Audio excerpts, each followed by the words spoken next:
ஒற்றை காலில் உயரத்தில் நின்றாய் மஞ்சள் மாலை மழையில் நனைந்தாய் சித்திரை மாதம் வெயிலும் சுமந்தாய் இத்தனை தவங்கள் ஏந்தான் செய்தாயோ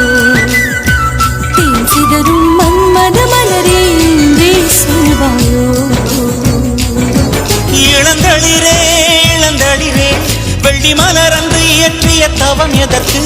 பெண்மங்கை உந்தன் கூந்தல் சேருவதற்கு